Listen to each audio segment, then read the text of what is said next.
The author, Thomas Wolfe, famously said that you can't go home again. Clearly, he had never traveled in coffee country. So many of the people that we meet who are making a positive change in coffee-producing communities are going home to do it. They've often found success in the wider world, but the places they're from never leave their hearts. Sooner or later, they feel compelled to go home again and make a difference. Take Ed and Eileen Boyson.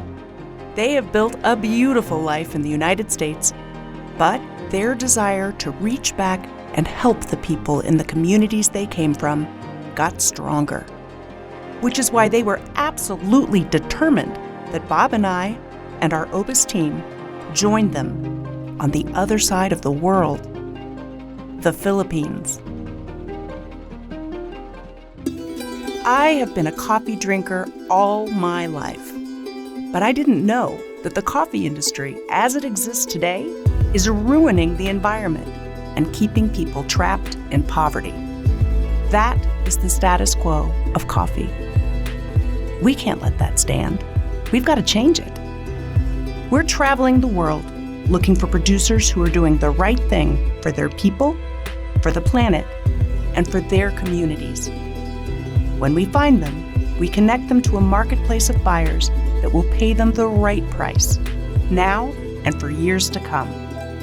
It's time to put a name, a face, and a place on every cup of coffee.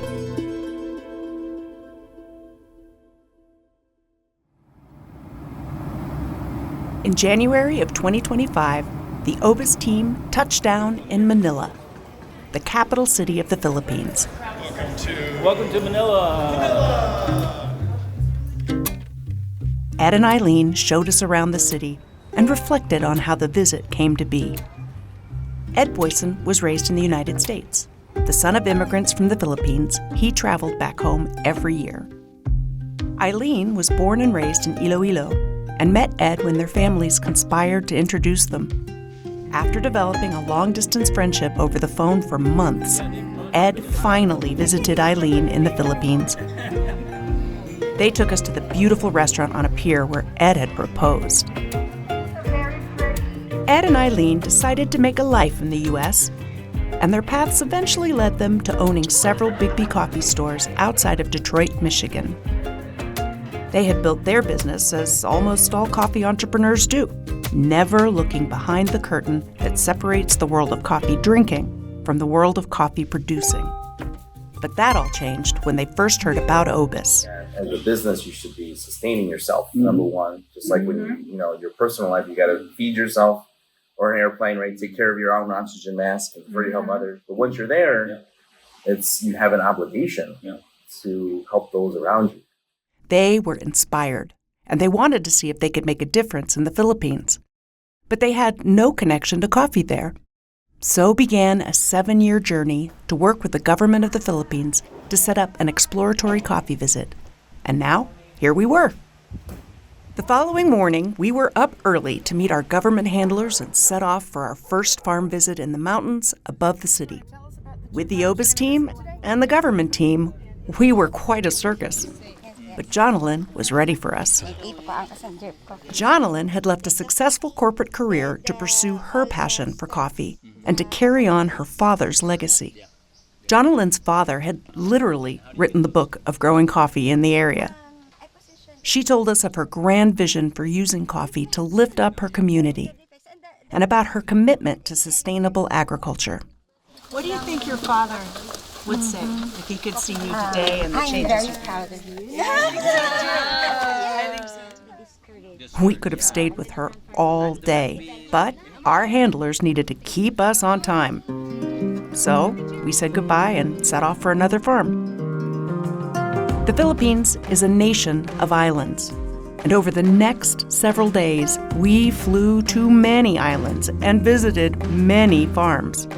Ed and Eileen were in the spotlight, and they listened carefully to conversation after conversation. They got a crash course on coffee production, national economic conditions, local coffee infrastructure, and all of the intricate details of how coffee gets to market in the Philippines. So it's really full circle to see the end product and to see where it starts at again. It's really a great experience. Above all, Ed and Eileen learned how coffee could be a vehicle for impact in the Philippines. At one farm, we met an old woman who had been farming coffee most of her life. She showed us the wooden hand-cranked wet mill she uses to process her coffee. We learned that she had taken out a loan to buy that wooden machine for what amounted to roughly $25. Then, she took the group high onto the mountain above her house in pickup trucks to reach her farm. Vámonos. We're on top of the mountains. It's beautiful views. Can't beat it. When the road became impassable, we tried to keep up with her as she sped up the steep path. Ed and Eileen couldn't believe how hard she had to work to survive on coffee. Very steep. This is probably like maybe 75 degrees. Makes you appreciate not only the labor picking from the trees, but we're so high up, they have to bring it down. Can't imagine if you dropped the bag and it opened, it's gone. This was a demanding schedule. You know, it was usually several stops over the course of the day. There might be long car rides in between. And then 2 o'clock in the morning plane rides. 2:23 Manila time. We're like on our 18th flight outside the Philippines. For everything we'd seen, there wasn't much hope for an Obis partnership. There was only one more farm to go, and we were badly behind schedule. The sun was setting fast, and rain clouds were gathering as we stopped the vans, gathered our rain gear, and crowded into the small room that served as the headquarters for the 176 members of the Bacofa Cooperative. We were welcomed by Cherry and June, the young dynamic duo running the organization. There are not a lot of young people in coffee, so it was refreshing to see them lead so confidently. They had received an education, but they made the conscious choice to stay close to the land. They told us the story of how they grew to serve 3 communities in the area and produced 15 tons of coffee. They led their communities to change varieties and farming techniques and even change how they look at the marketplace. They were also working on a clear vision to develop their communities by focusing on growing quality coffee. It was all music to our ears. We shared some Field Notes episodes, and they asked excellent questions that showed that they were really serious and very thoughtful. Though it was getting dark, we went outside to see some of their coffee. This, too, looked very good. And finally, they served us a sample. We don't usually consider the taste of a coffee on a first visit, but this coffee was remarkable. It was late, and we still had another long drive to our hotel for the night, but none of us wanted to leave. That's a very good sign. I'm sorry, but we must say goodbye.